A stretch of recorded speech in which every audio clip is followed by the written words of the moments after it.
사순절에 저희가 요한계시록의 말씀을 계속 살펴보고 있습니다. 소아시아에 있는 7교회를 살펴보고 있는데 오늘은 특별하게 두 교회를 같이 이렇게 살펴보려고 합니다. 왜 갑자기 한 교회씩 하다가 목사님이 오늘은 두 개 교회를 할까? 이제 부활주일이 다다음 주니까 하나 더 남았으니까 숫자가 맞지 않으니까 오늘 퉁치시려고 두 개를 한꺼번에 하는가. 설교를 다 들어보면 왜 오늘 두 개 교회를 함께 하는가 알게 될 겁니다. 여러분, 오늘은 사대교회 또 빌라델피아 교회에 대해서 같이 살펴보는데 이 두 교회가 아주 극명하게 극과 극에 있는 교회이기 때문에 같이 살펴보는 겁니다. 어떻게 극과 극을 달리는 그런 교회가일까? 사대교회는 결론부터 말씀드리면 죽은 교회. 죽은 교회. 아니, 교회가 죽었는데 왜 예수님께서 이 죽은 교회에게 편지를 하셨을까? 죽었는데 말이죠. 반면에요, 빌라델피아 교회는 7교회 가운데 책망을 하나도 받지 않은 교회입니다. 칭찬만 받은 교회. 그런 면에서 사대교회가 꼴등이라면 빌라델피아 교회는 1등 교회인 거예요. 극과 극이죠. 어떤 학자는요, 사대교회와 이 소아시아 7교회를 우리 기독교의 역사와 비유하면서 이렇게 비유했어요. 사대교회는 우리 기독교의 가장 어두웠던 흑역사였던 중세 암흑기 이 시대를 표현하는 게 바로 사대교회다. 죽은 교회니까요. 빌라델피아 교회는 이 중세 암흑에서 벗어나는 종교개혁의 시대가 바로 이 빌라델피아 교회의 시대와 같다. 그러니까 비유를 그렇게 한 겁니다. 그만큼 사대교회는 아주 깜깜한 밤이었다면 빌라델피아 교회는 아주 화창한 대낮과 같은 그러한 모습으로 우리가 생각을 하면 여러분 이해가 빨리 될 겁니다. 먼저 사대교회를 좀 살펴보는데요. 사대라는 말은 남은 자, 남은 사람 이런 뜻을 가지고 있어요. 지역적으로도요. 우리 지난주에 살펴봤던 두아디에라 교회에서부터 남쪽으로 한 50km 정도 떨어져 있는 그 지역의 내륙에 위치하고 있죠. 근데 지역적으로 특징이 있습니다. 아주 산세가 높고 주변에 강이 흐르는 이 요새와도 같은 지역에 이 교회가 세워져 있습니다. 사대교회가 있는 이 사대라는 도시는 로마 시대에 많이 발달했던 그런 지역이고요. 황금의 도시라고 불릴 만큼 호황을 누리고 많은 사람이 살고 있었던 도시입니다. 한때는 페르시아 제국의 소아시아의 수도, 캐피탈이 될 정도로 흥왕했던 도시죠. 당시 소아시아의 교회들 가운데 규모가 가장 큰 교회 가운데 한 교회가 바로 사대교회예요. 여러분 사진을 보시면은 이 사대교회의 지역, 그 다음에 이 성전의 크기가 어마어마하다라는 것을 아마 가늠해 보실 수 있습니다. 하지만 영적으로는 그렇지 않았다라는 거죠. 보이기에는 가장 큰 성전과 교회를 가졌지만 내면으로는 영적으로는 캄캄한 밤이었다라는 것입니다. 그래서 오늘 주님은 이 사대교회를 향해서 아주 무서운 책망을 하시죠. 너는 죽었다. 죽은 교회라고 책망하는 것입니다. 지금까지 에베소 교회나 서머나 버가모 두아디라 교회가 책망을 받았지만 한 번도 주님은 너는 살은 것처럼 보이나 죽었다. 이렇게 책망하신 적은 없었습니다. 그리고 빌라델피아 교회도 또 마지막에 등장하는 라오디아 교회도 마찬가지입니다. 오직 이 사대 교회를 향해서 주님이 무섭게 책망을 하신 거지요. 구체적인 그 이유가 성경에는 기록되어 있지 않습니다. 하지만 우리가 중세의 기독교의 암흑기를 생각해 보면 가늠을 해볼 수가 있는 것이죠. 중세에 어떤 일이 일어났습니까? 왜 중세를 기독교의 가장 어둡고 암흑의 시대라고 이야기합니까? 당시에는요, 교회 건물을 아주 높고 크게 짓는 것이 그 교회, 그 성당, 신부의 권세와 힘을 보여주는 것이었어요. 요즘에는 관광지가 됐지만 여러분 이태리나 이태리나 스페인이나 이 유럽에 가면은 크고 웅장한 교회 건물들이 지금도 남아 있습니다. 근데 여러분 사실은 그 높고 큰 이 교회당 건물들을 짓기 위해서 얼마나 많은 사람들이 사실은 목숨을 잃었는지 모르죠. 아름답게 들려오는 그 벨소리가 사실은 그 수십 톤이나 하는 그 종을 그 꼭대기 수백 미터까지 끌어올리기 위해서 많은 사람이 희생을 했다라는 거예요. 그런데도 아랑곳하지 않고 그 당시의 교회와 지도자들은 너나 할 것 없이 더 높게 더 크게 교회를 짓기 위해서 혈안이 되어 있었다라는 것입니다. 겉으로는 아름답고 웅장하고 멋진 것이었지만 그 내부적으로는 하나님이 기뻐하실 만한 그러한 모습이 그 어디에도 없었다라는, 그야말로 죽은 교회. 우리는 그 기독교의 암흑을 중세 시대라고 이야기하는 것이죠. 그렇습니다. 하나님이 교회의 주인이 되지 않으면 그 교회는 죽은 것입니다. 하나님이 성도의 주인이 되지 않으면 그 성도는 살은 듯 하나 죽었다라는 말씀을 하는 것이죠. 이것이 사대교회에만 해당이 되는 말씀일까요? 그렇지 않습니다. 수천 년이 지난 오늘 이 현대 시대에도 얼마나 크고 멋지고 아름다운 교회와 또 오랜 동안 신앙생활을 하면서 있는 성도들이 계십니까? 그러나 그 교회도 그 성도도 하나님이 주인이 되지 아니한다면 살았다 하나 죽었다 책망하시는 이 사대교회의 메시지를 우리는 기억을 해야 하는 것이죠. 옛날 황해도 지역에 이 재령이라는 동네가 있는데 거기에 동북교회라고 있었다라고 합니다. 이 재령의 동북교회에 아주 유명한 장로님이 한 분 계셨는데 정찬유라는 분인데요. 이분이 학교 앞에서 문방구를 하시면서 생계를 유지하고 사셨어요. 근데 얼마나 사시는 게 힘이 드는지 하나님 앞에 헌금을 제대로 드릴 수가 없었습니다. 당연히 11조도 잘 못 드렸겠죠. 그런데 하루는 말씀을 보다가 하나님께서 마음에 이렇게 말씀하시는 거예요. 내가 하나님 앞에 마땅히 드려야 할 이 11조 헌금을 드리지 않고 내 형편이 더 나아지는 것, 그것도 아니다라는 생각을 한 것입니다. 이렇게 살아도 배가 고프고 저렇게 살아도 배가 고플 바에는 하나님께 마땅히 드려야 할 봉헌할 것을 다 드리고 배가 고픈 게 낫지 않겠는가, 이렇게 생각을 한 겁니다. 그때부터 이 장로님이 굶을 각오를 하시고 11조 생활을 철저하게 시작했죠. 그런데 하나님의 은혜로 차츰차츰 형편이 펴기 시작했습니다. 신실하신 하나님께서 이 장로님에게 물질의 복을 허락했기 때문입니다.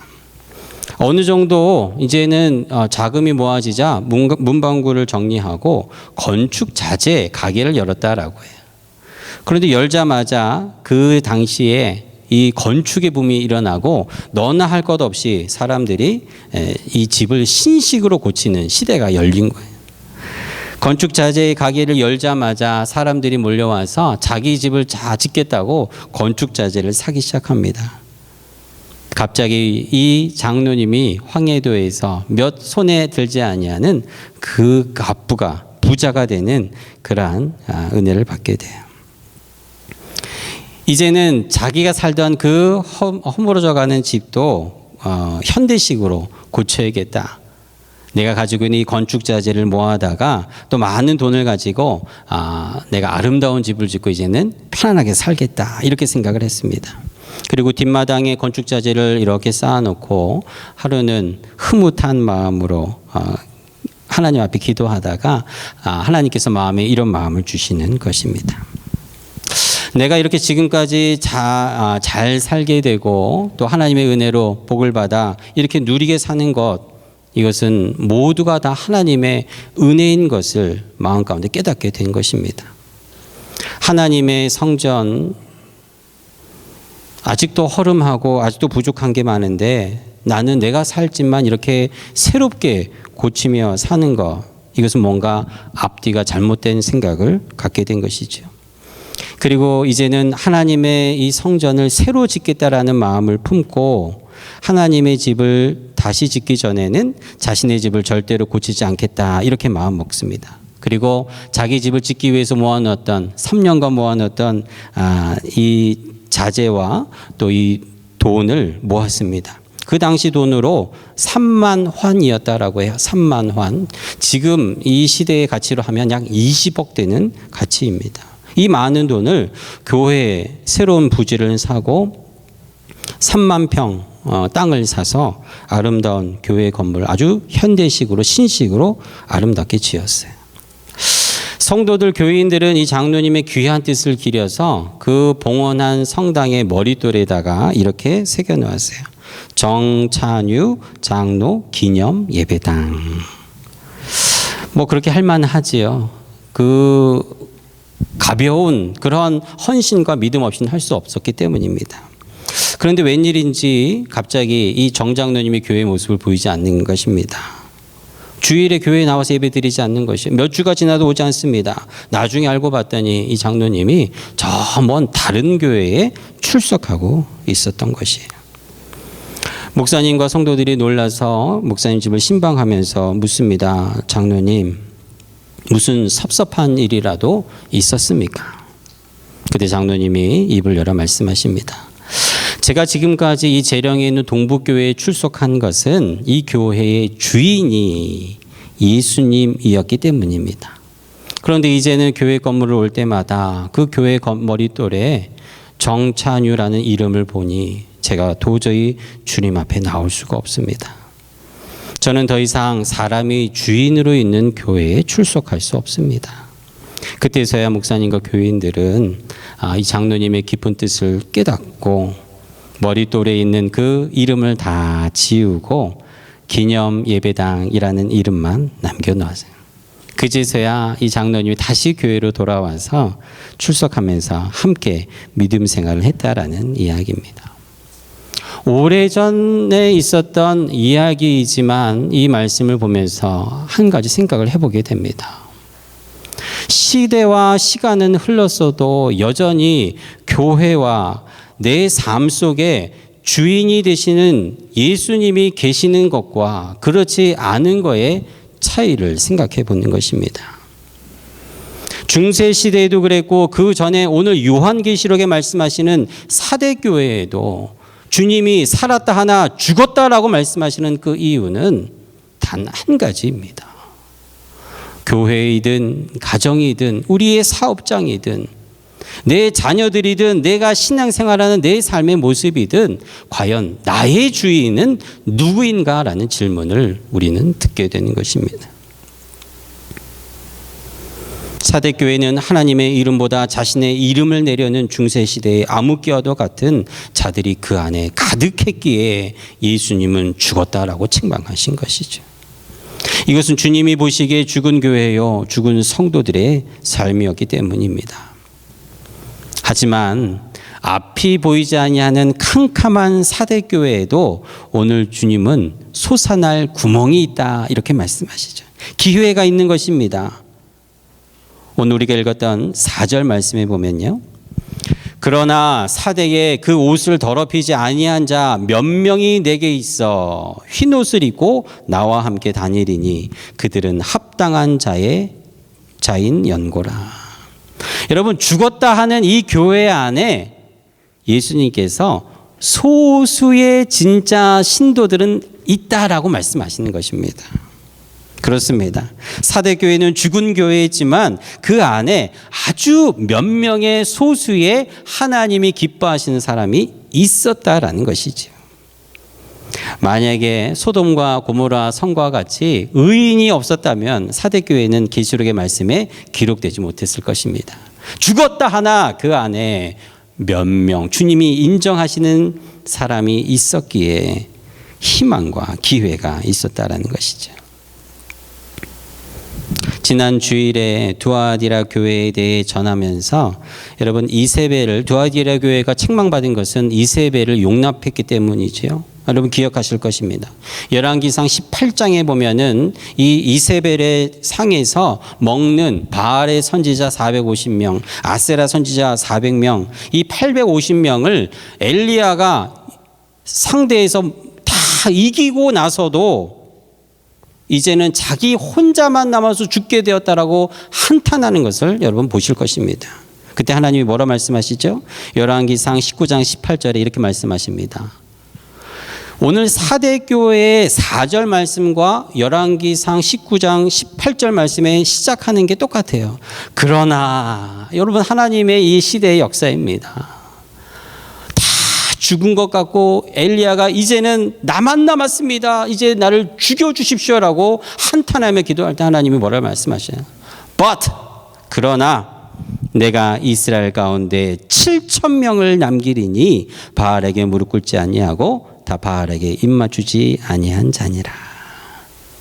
하나님이 남겨놓으신 자들이 있다라는 거예요. 사대 교회에도 다 죽은 것 같지만 하나님께서 눈여겨보시는 몇 명 소수의 사람은 아직 희망이 있다고 말씀하시는 것과 같은 것입니다. 주님께 인정받고 칭찬받는 이들은 하나님을 참 주인으로 모시며 살아가는 자들, 없는 것 같았지만 그 안에 있었다라는 주의 말씀이에요.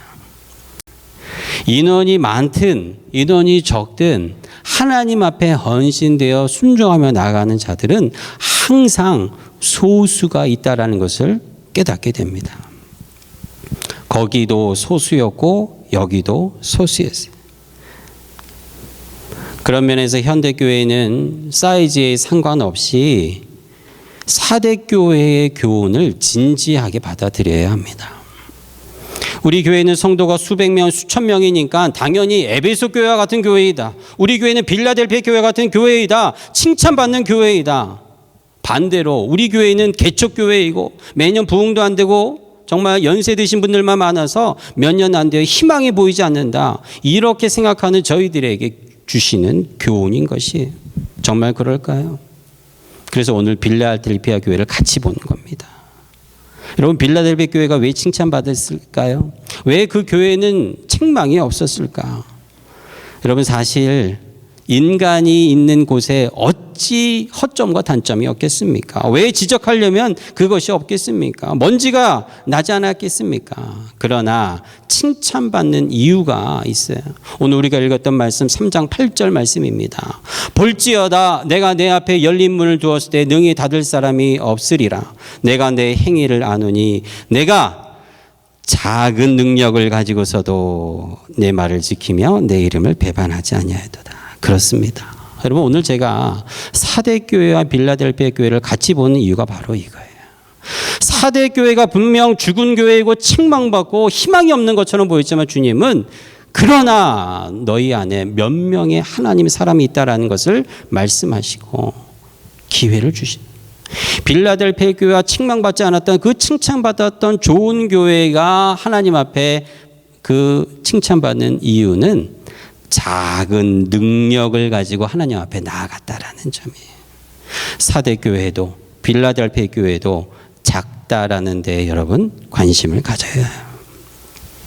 빌라델피아 교회는 작은 능력으로 순종했습니다. 많아서가 아니에요. 남아서가 아닙니다. 작지만 부족하지만 그래서 더 주님을 의지하고 주님께로 나아가면 빌라델피아 교회와 같이 칭찬받는 교회, 칭찬받는 성도가 되는 지름길이라는 것을 오늘 우리에게 가르쳐 주는 것입니다. 사랑하는 여러분, 작다고 우습게 보면 안 돼요. 모이는 수가 없다고 절망하거나 하나님의 능력을 모르는 사람처럼 우리는 부정적인 말을 해서는 아니 되죠.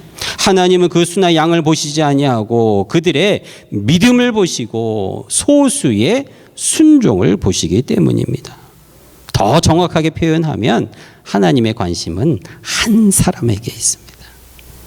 이렇게 한 사람이라고 얘기하면 교회에서는 당연히 하나님은 목사님의 믿음을 보시겠지. 하나님은 장로님의 믿음을 보시겠지. 아닙니다. 하나님이 보시는 관심 있어 하시는 사람은 지극히 작은 소자라는 것을 기억해야 돼요. 우리 교회로 치면요. 교회에 출석하는 가장 나이 어린 아이를 하나님이 관심 있게 보시는 그 아이의 믿음을 보시는 것입니다. 이게 하나님 나라의 법칙이에요. 목사님의 믿음, 장로님, 권사님의 믿음을 보고 하나님께서 이 교회에 칭찬과 축복을 주실 것 같지만 그렇지 않아요. 하나님의 관심은 언제나 가장 작은 자에게 있다라는 것이. 우리 교회를 치면 리아가 제일 나이가 어리죠. 이 아이가 우리 집에서 여러분 매일 성경 묵상을 하는데 제가 봐도 제일 열심히 합니다. 저를 귀찮게 해요. 매일 성경 한국에 있는 성서 유니온에다가 자꾸 편지를 써달래요. 자기가 매일 성경 열심히 하고 있으니까 상을 달라고 벌써 작년에 한 번, 올해 한 번 이렇게 보냈어요. 제가 귀찮을 때도 있습니다. 그런데 이 아이를 제가 보면서 하나님의 마음을 보게 돼요. 하나님은 우리 성도들 가운데 가장 가난한 심령을 가진 분을 주목하고 보세요.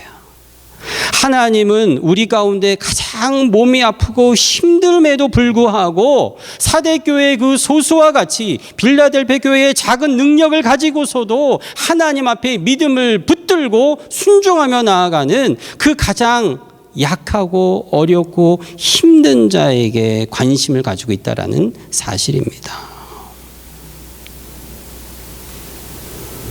하나님은 우리 가운데 가장 겸손한 마음으로 자세를 낮추고 항상 내 탓이요라고 말하는 그 심령을 주목하여 보시며 다 죽은 것 같지만 너희들 때문에 사대교회에는 희망이 있다. 다 못하는 것 같고 작은 것 같지만 작은 능력을 가지고 믿음과 순종함을 가지고 하나님 앞에 나아가 충성하는 빌라델피아 교회를 칭찬하고 축복하시는 것처럼 오늘 이 시대에 이 교회에 그러한 자를 주님은 찾고 있는 것입니다. 사랑하는 성도 여러분, 사대는 작은 숫자였고 빌라델피아 교회는 작은 능력이었다라는 이 사실을 기억하시고 내가 사대교회 같은 형편의 교회에 있든 빌라델피아 교회 같은 그러한 교회 생활을 하든 그 환경은 중요하지 않는 거예요. 주님이 주목하여 보시는 그 작은 숫자의 무리에 들게 되기를 주의 이름으로 축복합니다. 내가 작은 능력과 작은 건강과 작은 물질과 하나님 내세울 게 있는 내 모든 것이 없다 할지라도 주님은 내가 가지고 있는 아주 작은 것 하나를 그것을 주를 위하여 주님을 나의 주인으로 모시며 고백하며 정말 그렇게 실천하며 사는가를 보시고 있다라는 이 사실을 기억하시기를 바랍니다. 이것은 요한계시록에만 기록되어 있는 말씀이 아니라 여러분 성경 전체에 흐르고 있는 하나님 나라의 법칙입니다. 달란트 비유도 그렇지요. 예수님께서 달란트 비유를 말씀하시면서 칭찬하십니다. 마태복음 25장에 5달란트를 받은 자, 2달란트를 받은 자, 여러분 칭찬의 내용이 다를까요? 같을까요? 같습니다. 주인이 이르되 잘하였도다 착하고 충성된 종아, 내가 적은 일에 충성하였으므로. 이거는 5달란트, 2달란트 상관없습니다. 주님이 주목하신 것은 적은 일에 충성했다라는 거예요.